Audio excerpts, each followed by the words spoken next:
Welcome back, everyone. Welcome back, everyone. Today, we're looking at a different kind of strength. Not the kind you find in a gym or corporate ladder, but the kind that lives in the shadows, the unbecoming. We're exploring why our inner demons might actually be the only way to escape the exhausting trap of being perfectly productive. Yes, the optimized self is so exhausting. Honestly, I spent most of my morning trying to optimize my breakfast, and I ended up just staring at a piece of mango like it held the secrets of the universe. And let me guess, you forgot to actually eat it. Precisely. We're diving into the Book of Lilith by Black Koltuv today.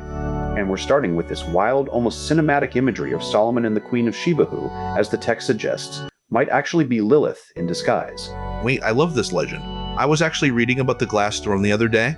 The idea is that Solomon, being this hyper-wise king, knew he couldn't trust his eyes, so he built a throne room with a glass floor to trick her. To see her true nature? Exactly. He wanted to catch her off guard. The text says, when she saw the throne, she thought it was sitting on water.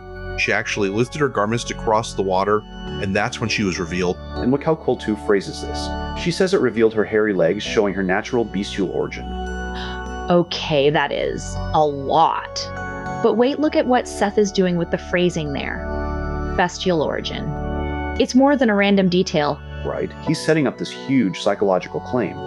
He says, Solomon, who is described as the divine form of the animus, isn't actually afraid of the sight of her. He uses his wisdom to provide a mirror image that makes her face her own bestial Lilith nature. So he's not trying to tame her? He's actually helping her see herself? Exactly.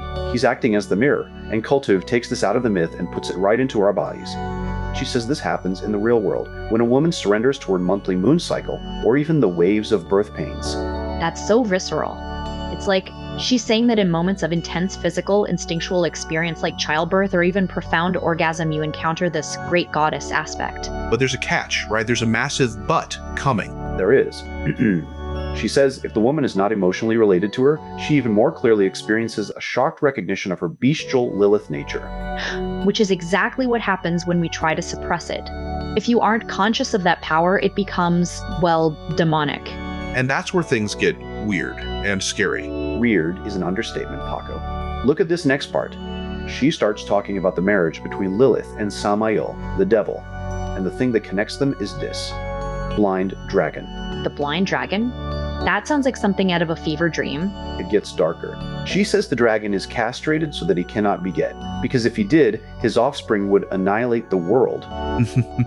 Man, the stakes in this book are always end of the world levels of high. But look at the imagery, Paco. The blind dragon is between them. It's this unconscious, sightless force that forces a union between the two. It's like when we're driven by impulses we can't even see. It's a warning. When you're disconnected from your conscious self, you aren't being wild. You're being driven by a blind, destructive force that doesn't care if you bleed. That hits hard, especially because she follows that up with this actual dream or report. A woman named Lila wearing this white dress, her partner tells her to put her hand through a glass window to create a diversion for a crime. Oh no, I can see where this is going. She does it, it hurts her, she's bleeding, she's looking for help, and everyone just passes her by. And then her partner reappears, but he's wearing a black top hat and cape, and he announces, "I am Carnage." That is heavy. And the kicker? The dreamer was actually married to a real doctor. But because she was unconscious of her inner Lila's marriage to the devil, she was literally cut off from healing. It ties back perfectly to what we were saying about the unbecoming. If you don't integrate the Lilith side, the instinctual, the wild side, it doesn't just go away.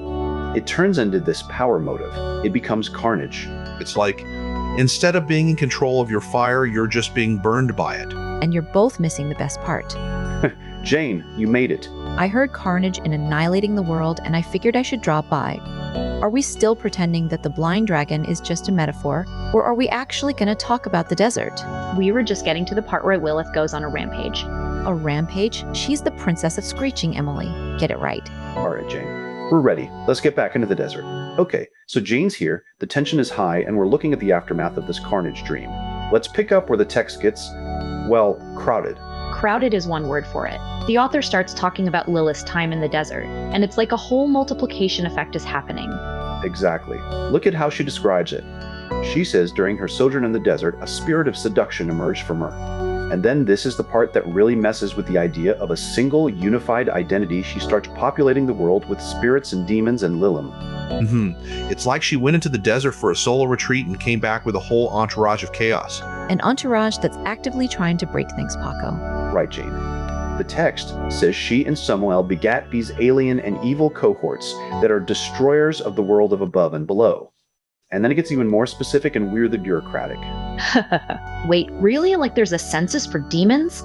It's almost like that. She lists these 4 desert queens, Lilith, Igrat, Mahalath, and Naamah. And then get this, it tries to sort them out by their specialties. Let me guess. One does taxes, one does plumbing? Not quite. It says Lilith, forerunner with all men, but Naamah only with Gentiles, and Naga, another demon only with Israel. And Igrat? She is specifically sent to do harm on the nights before the Sabbath or on Wednesdays. I mean, if you're going to be a demon, you might as well have a schedule. It's very middle management. But look at the common thread, though. Regardless of the name, Lilith, Namaseh, the author says their energy is essentially Lilith, that deadly strangling, seductive, scorching energy. It's all just different flavors of the same fire. And that fire leads us to something called Serial, the son of Lilith and Ashmodai. This guy is intense. His face flames like the fire of flames. And apparently, on the night of Yom Kippur, he's called forth by the prayers of the elders, flying through the air with 131 warriors. That sounds incredibly terrifying. But wait, look at what the author says right after that. She says this fiery prince actually brings enlightenment to those who call him forth. So the demonic is actually the source of the light? That's the claim. This is the unbecoming we started with. She says the demonic female element is a necessary and powerful aspect of the transpersonal shadow, because her domain is the hot, dry desert, the place where you are alone, where there is no emotional moisture. I love that phrasing. The dearth of emotional moisture. It sounds so lonely, but also so clarifying. Like, when everything is stripped away, you're forced to see the truth. And she ties it straight to the women's movement. She says many of us felt that movement as an experience of the desert wilderness. Yeah, she says we felt that vengeful rage at patriarchal suppression, searing us and destroying everything around us that bound us. That's the unbecoming. It's a destructive, peaceful transformation. It's the fire burning the old structures down so something else can grow. But she says that same heat aroused, doubled, and proliferated a demonic sisterhood, which she calls creative enlightenment. So, the rage is the fuel. It's a pretty intense way to run a movement. No wonder I'm scared of my sunburn. But then, the book takes this incredible turn. It moves from the historical, messy lists of demons into this beautiful poetic creation myth by Lily Rivlin. Oh, I've been waiting for this part. It feels so much more cosmic. It starts with Tohu Vadiu, chaos and emptiness, and God's spirit is wavering.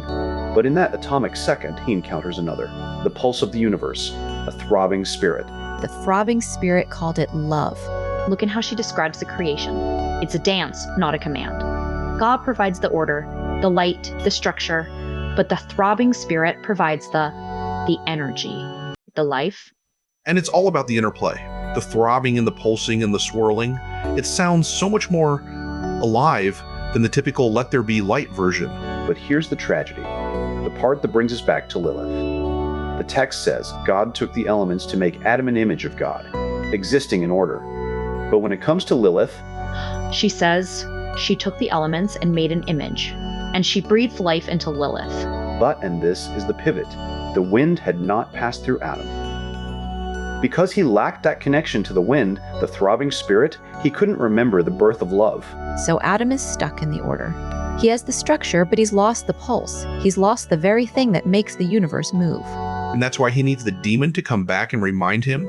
Exactly. He needs the uncontrolled energy to break the stagnation of his own perfect order. It's like we try so hard to be atom stable, structured, predictable, that we forget we were born from the throbbing spirit of the chaos. We've lost the rhythm. And if you don't find that rhythm, you just end up with a very well-organized, very empty desert. So, we've been talking about the unbecoming, that destructive fire that clears the way.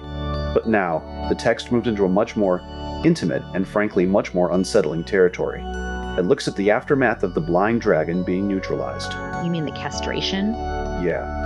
God, fearing that Lilith and Samael would just overrun the world with their demonic brood, he castrated Samael. Brutal. It's like the way to shut down the wildness we were talking about earlier.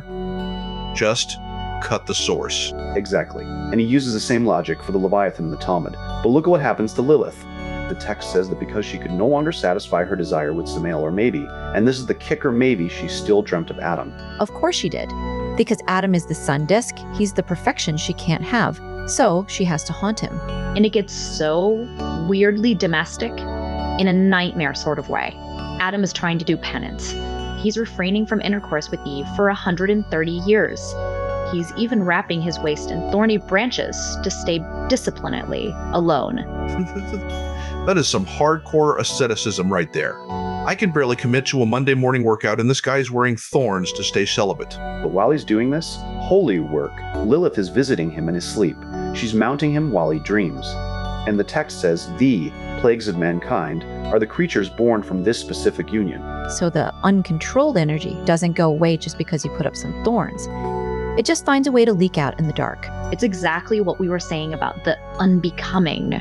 You can try to be the perfect, productive Adam, but the shadow, the Lilith, is literally lurking under your doorways, in your wells, in your latrines.